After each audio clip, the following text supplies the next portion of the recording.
فرمایا کہ اللہ تبارک و تعالی نے ارشاد فرمایا ہے کہ ما یلفظ من قول الا لدیہ رقیب عتید، یعنی انسان جو بات بھی زبان سے نکالتا ہے تو اللہ تعالیٰ کی طرف سے اس کا ایک نگراں تیار رہتا ہے جو اس کو محفوظ کرتا ہے۔ اور رسول اللہ صلی اللہ علیہ وسلم نے ارشاد فرمایا کہ من صمت نجا، جو شخص خاموش رہا اس نے نجات پائی۔ اس پر حضرت والا حضرت حکیم الامت قدس اللہ تعالی سرہ نے ارشاد فرمایا اس آیت اور اس کی حدیث کی تشریح فرماتے ہوئے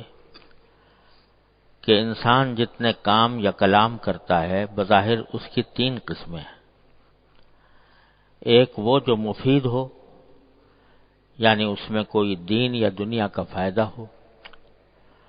دوسرا وہ جو مضر ہو، یعنی اس میں دین یا دنیا کا کوئی نقصان ہو۔ اور تیسرا وہ جو نہ مفید ہو نہ مضر ہو، یعنی کوئی فائدہ بھی نہیں اور کوئی نقصان بھی نہیں۔ اس تیسری قسم کو حدیث میں لا یعنی سے تعبیر فرمایا گیا ہے، لیکن جب ذرا غور سے کام لیا جائے تو واضح ہو جاتا ہے کہ یہ تیسری قسم بھی در حقیقت دوسری قسم یعنی مضر میں داخل ہے، کیونکہ جو وقت ایسے کام یا کلام میں صرف کیا گیا اگر اس میں ایک دفعہ سبحان اللہ ہی کہہ لیتا تو میزان عمل کا آدھا پلہ بھر جاتا۔ کوئی اور مفید کام کرتا تو گناہوں کا کفارہ اور نجات آخرت کا ذریعہ یا کم از کم دنیا کی ضرورتوں سے بے فکری کا سبب بنتا۔ حدیث شریف میں ہے کہ نبی کریم صلی اللہ علیہ وسلم نے ارشاد فرمایا کہ انسان کا اسلام درست اور صحیح ہونے کی ایک علامت یہ ہے کہ بے فائدہ کاموں اور باتوں کو چھوڑ دے۔ حاصل اس ساری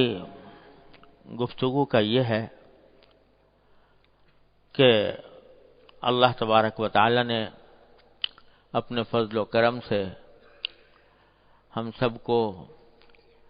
بات کرنے کی جو صلاحیت زبان کے ذریعے عطا فرما رکھی ہے، یہ اتنی بڑی نعمت ہے کہ اس نعمت کا ساری عمر انسان شکر ادا کرتا رہے تو بھی حق شکر ادا نہیں ہو سکتا۔ اللہ تبارک و تعالی نے زبان عطا فرمائی، اس کے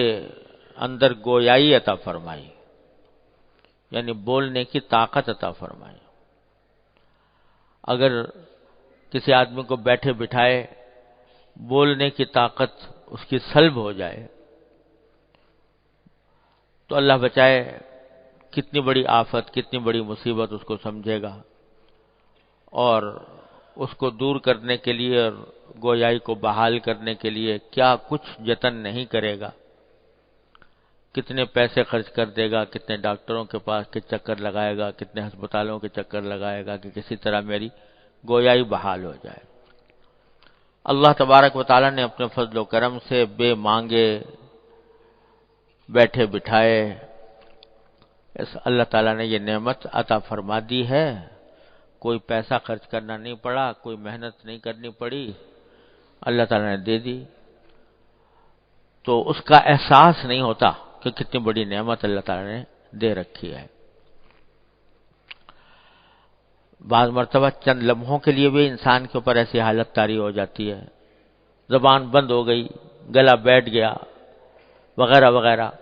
اس وقت کی تکلیف کا آدمی اندازہ کرے تو اس وقت اللہ تعالیٰ کی نعمت کی قدر ہوتی ہے۔ اور اس کی قدر یہ ہے کہ اس کو صحیح مصرف میں استعمال کیا جائے اور لایعنی گناہوں سے اور لایعنی چیزوں سے اس زبان کو بچایا جائے۔ زبان کو گناہوں سے بچانا اور لایعنی یعنی بے فائدہ فضول گفتگو سے بچانا، یہ ایمان کی علامت قرار دی ہے۔ حدیث میں اس کو ایمان کی علامت قرار دیا گیا ہے۔ اور اگر یہ اہتمام نہ ہو، زبان کو کھلی چھوٹ دے رکھی ہے کہ جو چاہے بولتی رہے، جو چاہے کہتی رہے، تو اس کے نتیجے میں یہی زبان انسان کو اللہ بچائے جہنم میں ڈال دیتی ہے۔ حدیث میں رسول کریم سرورت عالم صلی اللہ علیہ وسلم کا یہ ارشاد مروی ہے کہ فرمایا کہ لوگوں کو جہنم کے اندر اوندھے منہ گرانے والی کوئی چیز اتنی خطرناک نہیں ہے جتنی انسان کی زبان ہے۔ اس کے غلط استعمال کی وجہ سے بے شمار انسان جہنم میں اوندھے منہ ڈالے جائیں گے، اعوذ باللہ العلی العظیم۔ تو سب سے پہلا کام زبان کے سلسلے میں یہ ہے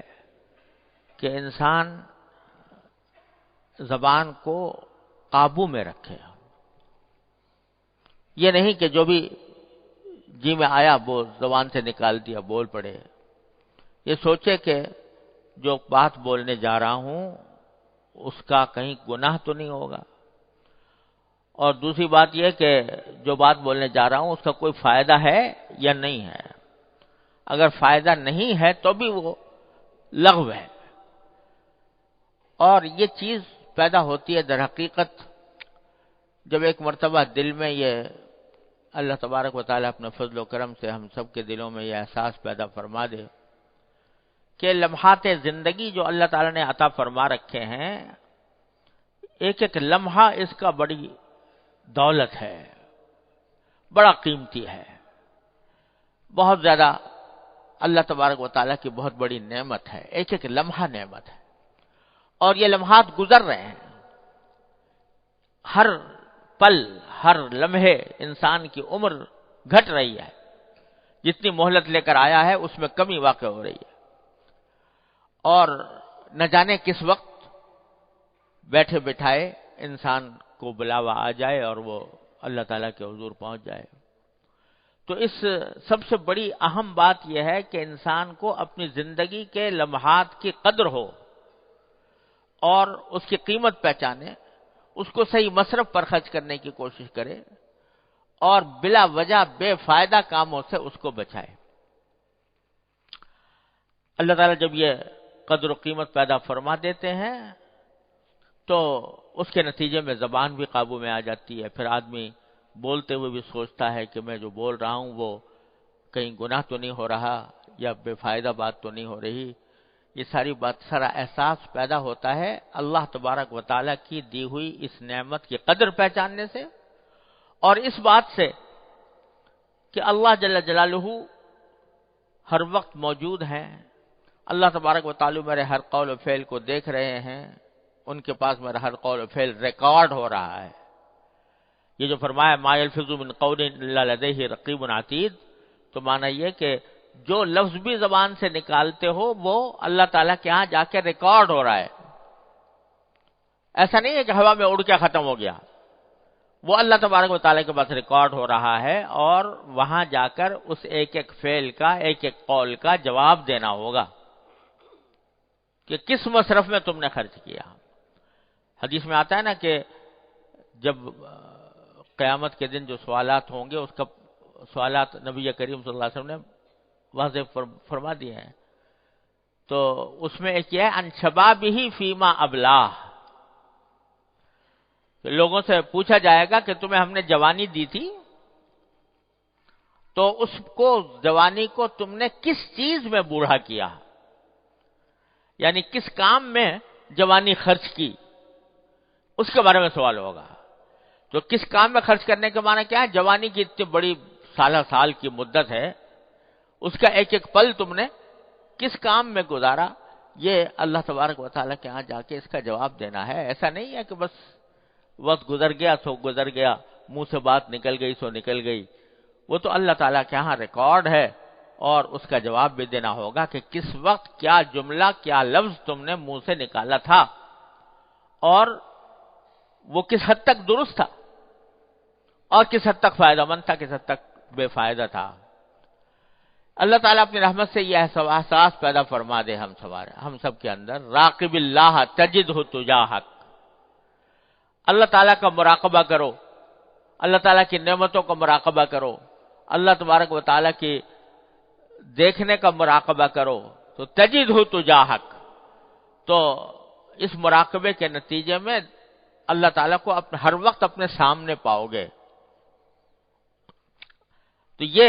مراقبہ اللہ تبارک و تعالیٰ کا، اللہ تبارک و تعالیٰ کے حضور حاضر ہونے کا، اللہ تعالیٰ کے حاضر اور ناظر ہونے کا، اس کے دیکھنے کا، اس کے سامنے جواب دہی کرنے کا مراقبہ کے معنی یہ ہے کہ کثرت سے یہ تصور دل میں پیدا کیا کرو کہ اللہ تعالیٰ مجھے دیکھ رہا ہے، اللہ تعالیٰ میری باتیں سن رہا ہے۔ قرآن کریم بھرا ہوا ان اللہ سمیع بصیر، اللہ تعالیٰ سنتا بھی ہے، دیکھتا بھی ہے،